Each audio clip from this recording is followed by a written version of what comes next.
Welcome to Veteran Voices, a podcast dedicated to giving a voice to those that have served in our country's armed forces. On this series, which is part of the Supply Chain Now family of programming, we sit down with a wide variety of veterans and veteran advocates to gain their insights, perspective, and experiences. We'll talk with many individuals about their challenging transition from active duty to the private sector, and we'll discuss some of the most vital issues facing veterans today. Join us for this episode of Veteran Voices.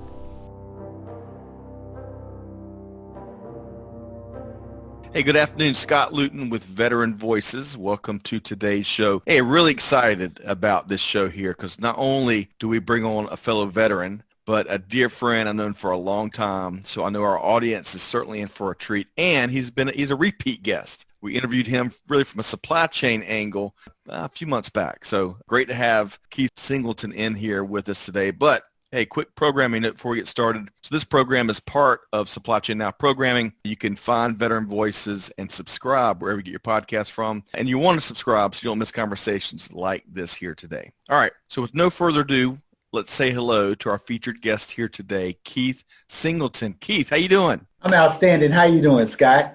I am really doing well.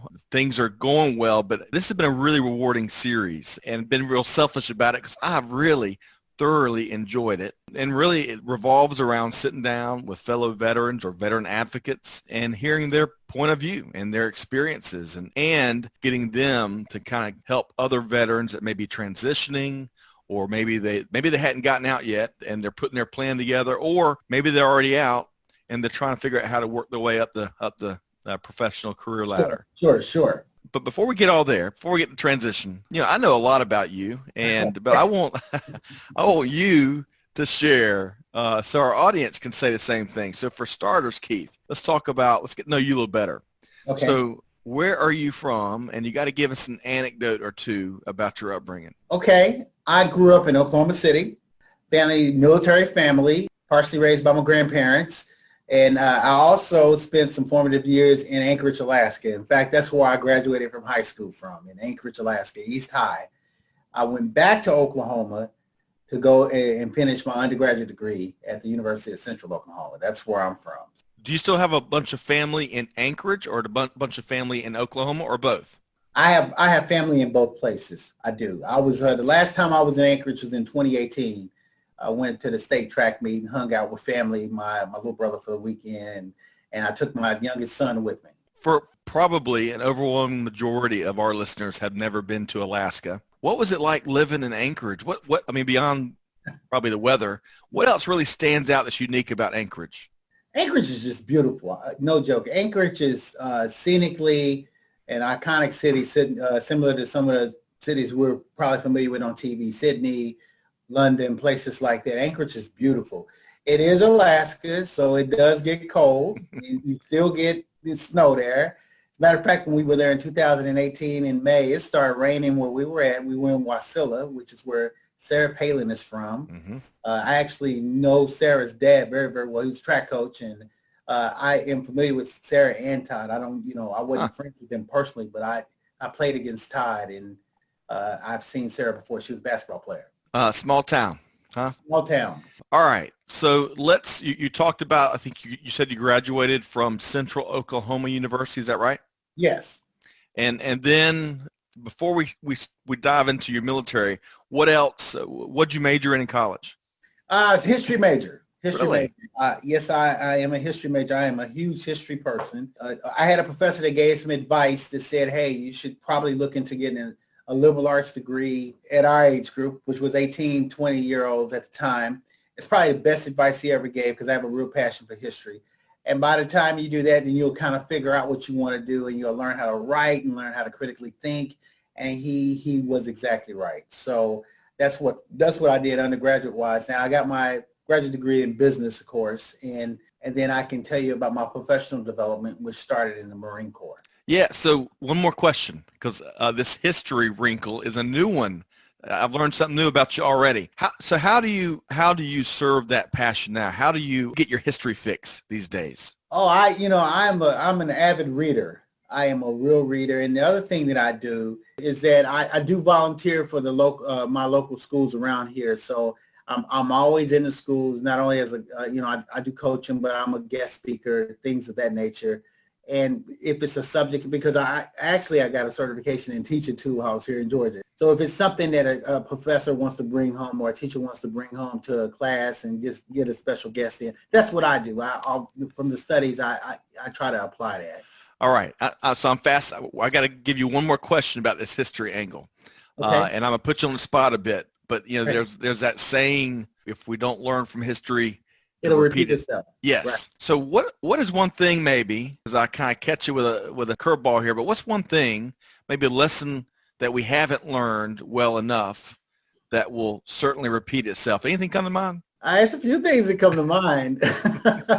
But financially, what I have learned in history is that if you just push financial problems off, all you do is force the next generation to just have to solve it. Yeah.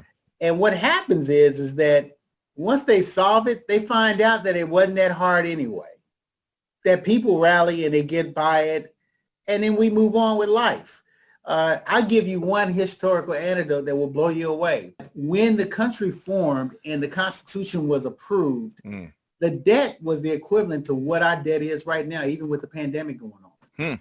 And so one of the first things that President Washington did was, hey, we're going to get our house in order and we're going to solve the debt to all our people that we owe money to. And that even included the civilians that lent the military money. And they did. They paid the debt within a year and a half, and the country prospered. And it's happened twice in our history, where people have just made we're going to pay the debt off and move on. It's not as painful as people think it is, and it does repeat itself if you don't talk about it. And that's the issue. Nobody will talk about what they had to do. They won't talk about eat your broccoli, eat your beets. They don't never talk about it. That's not exciting. Love it. All right, there's so much more there. We'll have to bring you back for a history-focused episode here. Sure. All right, so let's talk about, what was your why for joining the military? I joined the military because it's a family tradition with us. And my family, my dad was in the Air Force, similar to Scott. That's Scott and I really got talking when we first met. And then, but my grandparents were on both sides were in the Army. So I wanted to be different, and I had a cousin that was a Marine. So I decided, I had to do one up him. If he was going to be a Marine, then I had to be a Marine officer. So that's what I did. I joined. That's why I joined. Awesome. All right. So talk about that. You said a minute ago kind of how your professional development started when you joined the military and started there. Talk about those early days, your early days of being a Marine.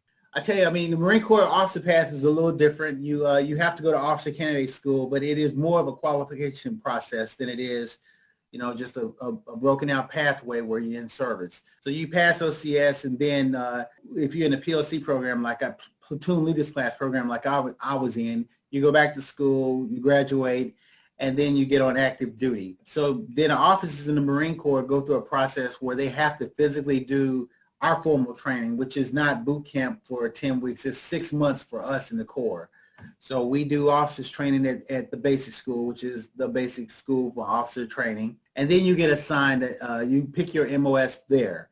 So I got my MOS by default. I first started out as an air officer, and realized, hey, this probably is not the right thing for me. And so I went to ground supply school, which is what we call supply chain logistics.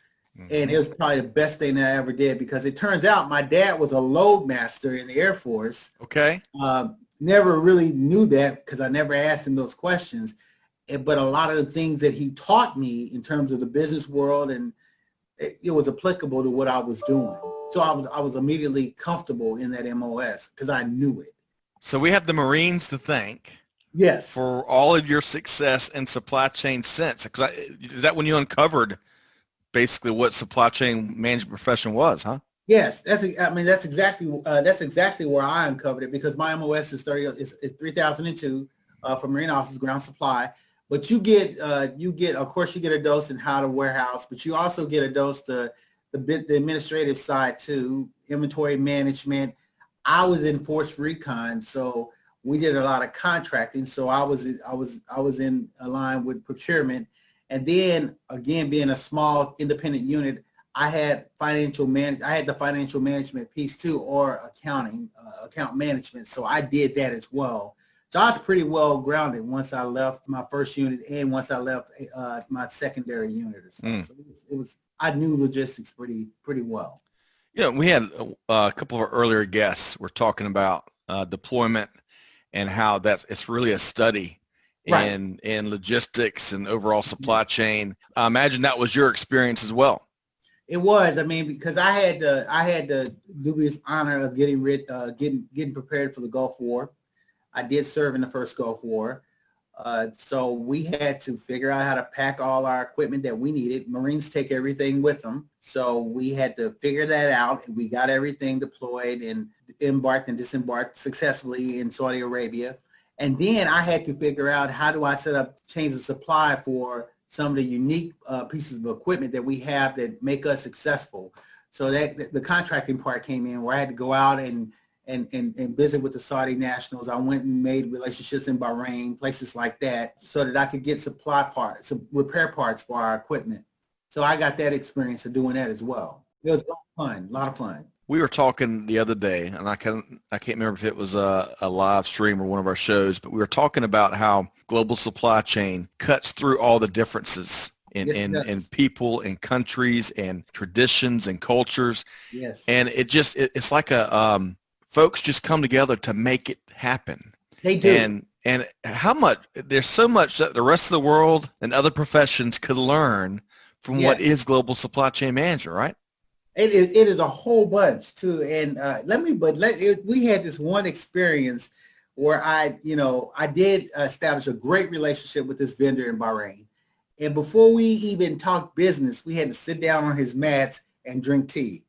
So while I'm walking to the mat, my supply chief is grabbing me in the back saying, "Sir, you can't flinch if they give you a dirty glass. You got to drink out that glass." So I'm like, okay, right. And they're more aware of your traditions and your culture. They give you more credit than what you think. So, yeah. But it's just the nuances too. You don't want to offend people that are there to help you. And if you establish the right relationships, they work with you. So the guy extended me credit, and we didn't even sign a contract. Wow. So he supported my unit all in February and March of the war, when it transitioned from Shield to Storm. If you guys recall that's been some years for some people. Yes, it has. And so once we got ready to leave country, I had to meet with our contracting office and get a contracting official to go to Bahrain with me and pay this guy. Now, I explained to him that, hey, he's only going to take cash. It's none of the other stuff. And it was no problem. We paid him in American cash. He signed all the necessary paperwork while we were standing there with him, because he needed his audit trails too. And that's what we found out. People do business relatively the same way. And they have no problems when you have special needs and requirements on your end. All you got to do is ask. You just got to know what you're asking for. There's a lot more commonality than we all think, which is a great thing.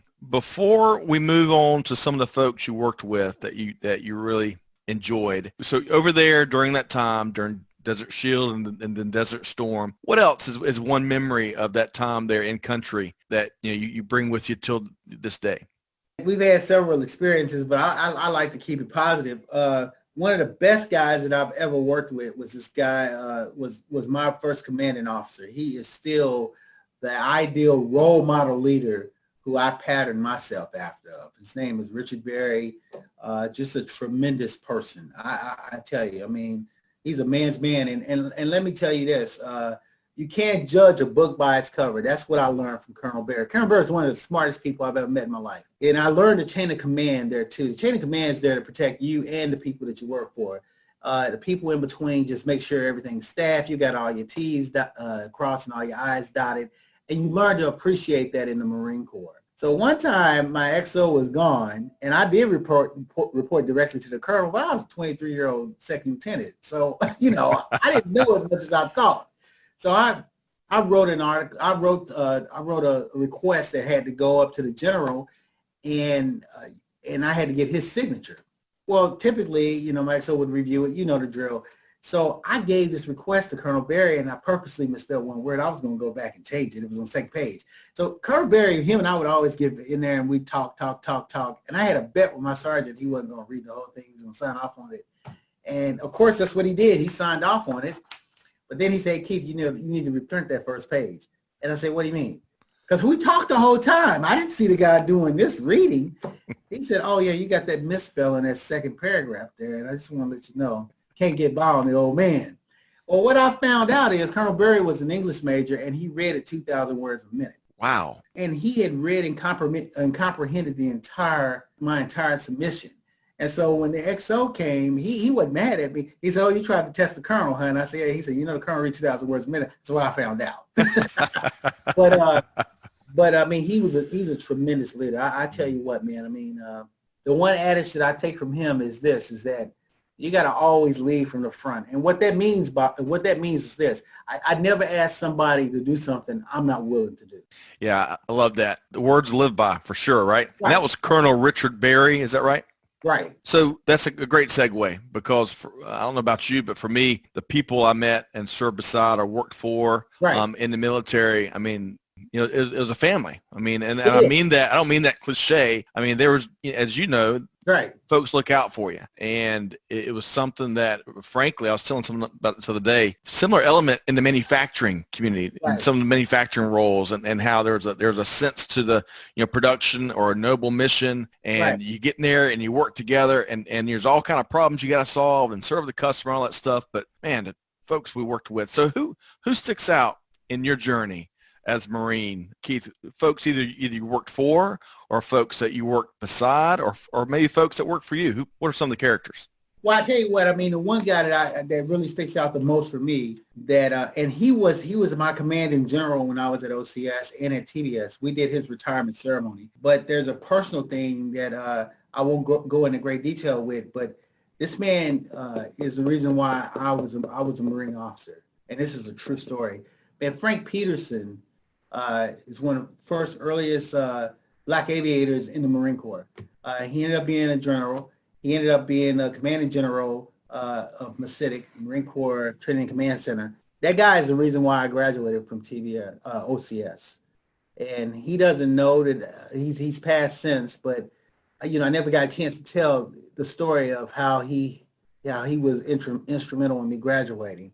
And then another guy who I tell you what, he's an amazing fellow, is General Stanley. He had a chance. I thought General Stanley really had a chance of being a commandant of the Marine Corps. But again, the thing I take away from both him and General Peterson is always being connected, always being willing to help anybody that you see in need of help, always having the foresight to be able to pick talent out and to develop that talent. And the three gentlemen that I've mentioned to you, they all had a talent. They all had a passion of doing that with young officers in the Marine Corps. But I tell you, those are the three people that I try most to pattern myself after. In my time, and I was enlisted, I know a lot of times they would put young officers and they'd have like guidance from like a senior enlisted advisor as well. Any of those folks stick out that really helped you navigate through those early years? Well, absolutely. My first supply chief, Raymond Farmer, was tremendous. I mean, it's those NCOs that really train young officers how to be good officers. I've got plenty of enlisted guys, and plus all my family are all enlisted in staff NCOs and NCOs. My very first sergeant that I worked with was a guy named First Sergeant Eschbach. I mean, just a tremendous fellow. He's the one that made me aware of how important it is not only for troops to be polished when it came to drill and pomp and circumstances, but the officers had to be as well. And that we had to take the time to understand why we were going through these processes and why it was important to be able to not only know the part, but to look the part in front of your young Marines. Always have you always run across great people like that.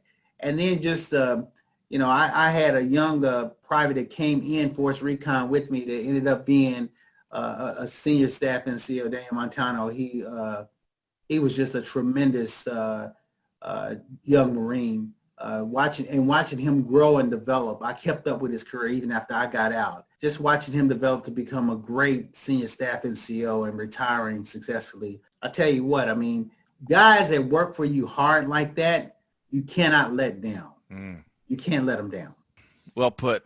Such a sense of responsibility and accountability as their leaders. Right. That you don't, not only can't you do it, but you don't want to do it. It can light a fire under you sometimes, right? It can. I mean, my first platoon sergeant was a guy named Blocker. Got to retire. He ended up being a sergeant major, but man, let me tell you, man, he was the definition of being tough. But the real deal of it is that, hey, sometimes you can't mince words with people. Sometimes you have to let people know up front what their expectations are. And that, hey, it's not only you that's dependent upon you being successful, but those young men that are following you. One of the things that brings to my mind is while you always want to pick and choose your battles, right, in business and in life, you can't shy away from the tough conversations sometimes, right? You owe it to yourself as much as you owe it to other people, right? I mean, that's a good segue, because that is the truth. I mean, sometimes you have to have the tough conversations, and sometimes you have to learn how to do the tough conversations in a nuanced fashion that you don't alienate your audience. Yeah. A lot of times we get good at managing up to people and struggling and learning how to say the right things. But you know what? Those very people that serve with you as peers or juniors, they deserve to be treated with the same dignity and respect that you give seniors. Yeah. And that's the key to being a successful officer in the Marine Corps, is that we not only respect people that are senior, but we respect juniors as well. And the Marines know and demand that type of respect. And that's what I like most about the Marine Corps. We really, truly are a band of brothers. I mean, you're not going to walk past a Marine and he pop up a salute and you're not going to return it, because it's just common courtesy to greet each other in a brotherly fashion, saying, hey, how are you doing? And I'm acknowledging. That's all a salute is. That's all it is. Before we move over and talking about transition and picking your brain, offering some advice to our listeners there, when you look back at your time in active duty as a Marine, what's one accomplishment that you're most proud of? We introduced the light strike vehicle into the Marine Corps weapon foray, and I'm really proud of that. It was something that started out just as a drawing on the wall as we were getting ready to go overseas to start for the war. Somebody saw it on TV and just started drawing it out, and we were in boardroom talking. And then I got with the contracting people. We went out and sourced some SMEs on it. And I think the Army had something that was kind of similar, but it wasn't exactly what we were looking for. And we ended up having it built, and we tested it while we were in Jubail, Saudi Arabia, and we deployed it in the war once it started. It basically looks like a dune buggy, but at the bottom, you had a smaller gun, and on top you had a 60 on top. And it's basically that would allow Marines to go in, be on a reconnaissance mission. If they ran into any issues, they could defend themselves. If they ran into something heavy, if you had something heavy enough to make them button up, and it was fast enough to get out of there. That was one of the most memorable experiences that I had. Just something new introduced into the Corps. Yeah, it was an awesome experience doing that. Wartime innovation, basically. Right. Let's transition now over to transition, right? A big focus of these conversations we have is around transitioning. There's so much, I exited in 2002. You and I have chatted numerous times, especially when we saw each other regularly, about transition best practices. And I can't tell you, Keith, you probably have had them too, how many conversations from folks that continue to struggle with transition, whether they just didn't know how to do it, or whether maybe some of their commanders, I've heard, didn't give them any leeway until the day that they separated to really invest in their transition, or all kinds of things, right? There's all kinds of reasons. So let's talk about your transition. How did that work? I'll be honest, like most service members, I can tell you it's stressful. it is really, really stressful because you know, first of all, you're in a family, and you have virtually all of your needs being met, and you have a support system there that you come acquainted with and you're accustomed to, and the culture. The second thing though is that you don't know what to expect. You don't know the unknown. You don't know how people are going to receive you. You read all the platitudes, and of course you run into people into the civilian world saying, hey, thank you for your service, but you don't know if they're being sincere or not. And then the first couple of resumes that you put out, the first couple of times you go on interviews, you realize that, hey, I might be a bit out of step. So I think that some of the programs that they've set up now are really spot on. Like one piece of advice that I'd give anybody is that, man, please listen to your wife on how to dress. Um, now it's invaluable because your wife is probably more in tune to what is expected for civilians on the outside and how to carry themselves, and probably have watched the programs and done some of the interactions with people that can, they kind of can point you in the right direction. So appearance is minimum, but at the same time, it kind of segues, like we just do in conversations, in allowing people to say, okay, yeah, this guy, he looks like he's ready to go. He looks like he's ready to be a part of our team, and we're ready to accept him in that too.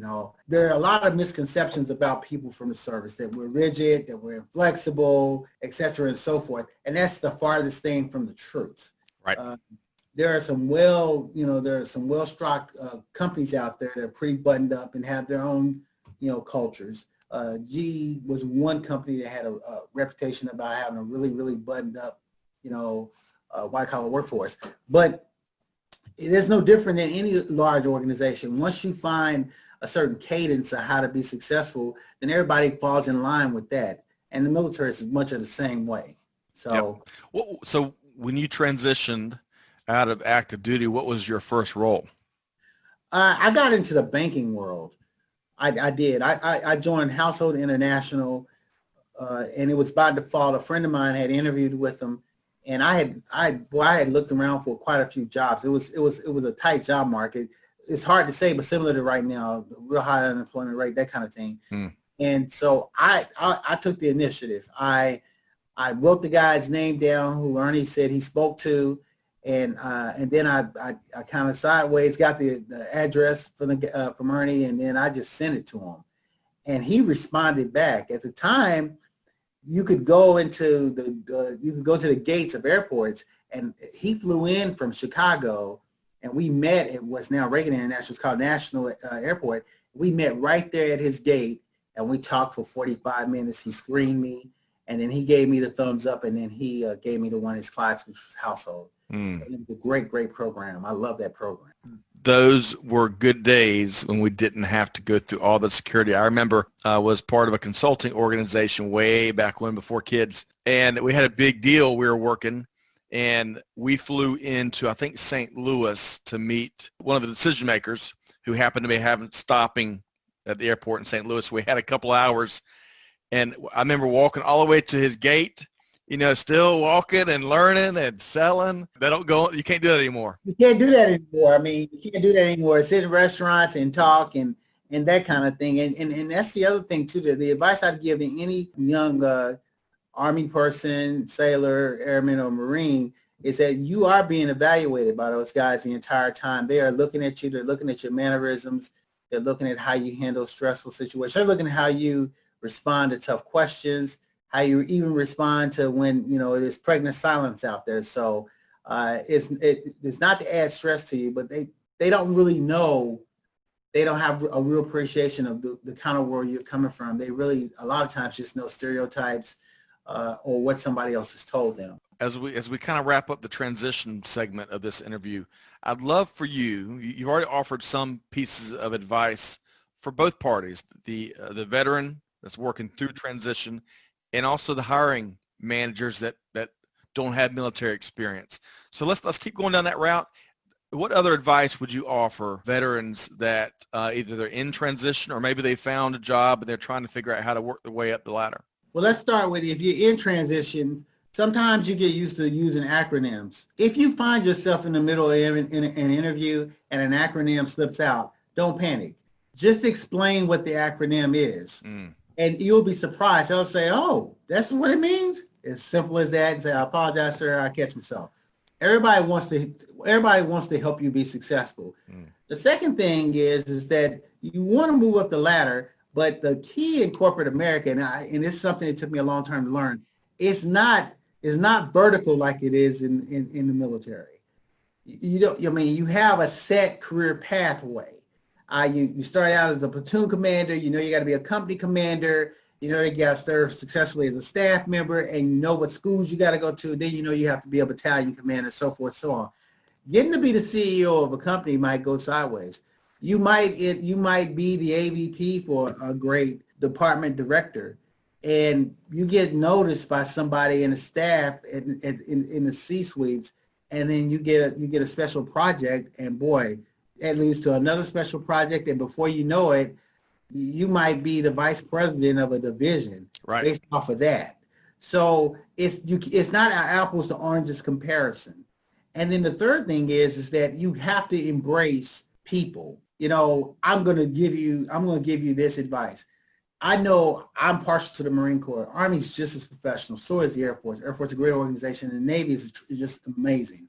But what I'm going to tell you is that those are some of the best professionals you are ever going to come up. They're the best of the best. You tell a Lance Corporal, hey, I need this. You don't have to go back and tell him anymore. It's done. And after they've worked with you for a couple of years, they can finish your sentences. It's not going to be that way in the civilian world. You're not going to have people that you can hand a piece of paper to and walk away. In many cases, you're not going to have somebody that's going to type up your Excel spreadsheet. You're going to have to get in and do that yourself. So my thing is that, but that doesn't make the people working for you any less professional. And that doesn't make them any less dedicated to seeing for your success and their success too. It just translates a little differently, but people are just people. Yep. If you invest in them, they'll invest in you. Love that. Okay, so same question. What advice for a different part of the hiring managers that are out there that are trying to figure out who to interview and then the folks they interview, how to engage them, how to evaluate them? Oftentimes as humans, if we don't understand things, we shy away. And as we both know, that hurts veterans' opportunities to land these jobs, right? If there's that gap there. So what advice would you offer hiring managers that really want to get better at engaging and communicating and building having that professional relationship with veterans? I would say to a hiring manager out there, don't be afraid to partner with a veteran that's in your organization. And there are veterans throughout corporate America. And so when you're before interviewing a veteran, get with somebody within your organization and just ask some general questions. A lot of times as a hiring manager, we fall back on the written qualifications that this person must have as minimums before we hire them. And the first thing we might say, well, this guy doesn't have any experience as a supervisor, and I might have to start him this way. That's not necessarily the case. I mean, he's got plenty of experience as a supervisor. As a matter of fact, his chain of command doesn't translate the same way as your chain of command. What you might call a supervisor, well, to us, that's nothing more than a squad leader. I'm just being straight with you. And so a squad leader has just as many responsibilities as a supervisor. And then a team leader is a lead, that you have in your organization. So sometimes it's not an apples to apples comparison, it's apples and oranges. And the third thing of it is that, don't be afraid if you find yourself in the interview of asking that person to give you experiences, just in layman's terms, of what did you do when you failed? How did you overcome the failure? What did you do to be successful? Can you outline to me what steps you took to be successful? And what you'll discover is you'll open that person's mind up to start telling you how he operates, how he works, how he interfaces with people, how he gets the most out of people, how he gets buy-in, how he gets the people around him to aspire to grab onto a goal that you got to get every day, and how he inspires that young guy that's having a tough time out there how to pick himself up and get it done. Like coming back from break on time and saying, hey, I know I failed yesterday, but I'm going to make it today. Aspiration and inspiration, two different things, but military professionals that are leaders do it every day. That's the only way a Marine can get a guy in a foxhole to charge a machine gun nest, and he knows he's going to lose 3 out of his 4 buddies. They got to learn, they got to embrace and believe in what we're doing. The same thing translates to when you have goals that you're trying to meet to be successful a quarter. If your people don't inspire and understand what you're trying to do, they're never going to aspire to get it, and they're not going to embrace the goal. It's just your goal. And they translate it as, well, you just want to do that at our expense. No organization can be successful doing that. Well put, as always, Keith. So really appreciate you sharing that. I think that's some really practical advice, and I'm sure our listeners will appreciate that. Let's talk about what you do now. Tell us about your role and what the organization does. Well, Gates is a power company. I'm in the auto replacement division, and right now I'm the acting plant manager of my site. So I have just under 100 people that report to me in a 242,000 square foot warehouse. And I'm responsible from everything from receiving inbound freight in to storing it properly, kitting. In some organizations, that means taking materials and some other in-item products and making it into something else, and then shipping it out. Our primary customer is Napa.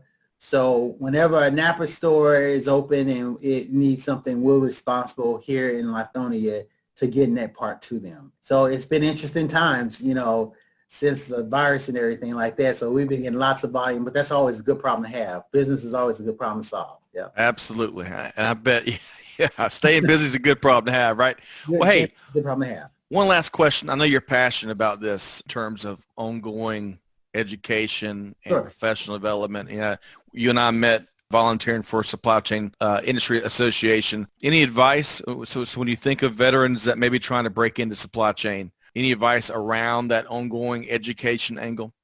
Sure. I'm going to tell them this is that I think getting a Six Sigma certification is like one of the ground tenets that you can do to help you get acclimated and to help you get oriented in a new organization. And what I mean by that is we're always looking in the military how you can improve things. Six Sigma is a discipline and a tenet that's it's pretty methodical. You can start out with the gold, green, and then elevate to a black belt. But it doesn't require a whole lot of your time to do that. You can do it in a planned and methodical way, and it gives you the diction and it gives you the cadence to be able to talk to other business people out there in a language that everybody understands. Everybody understands improvement. Everybody understands getting rid of waste, and everybody understands trying to increase profits. And that's a good entryway into opening up an interview process and getting the interviewer to start talking about some of the things that you're most familiar about. Love it. Good stuff there. All right. So Keith, for some of the folks that may want to reach out and connect with you, what would your advice be there?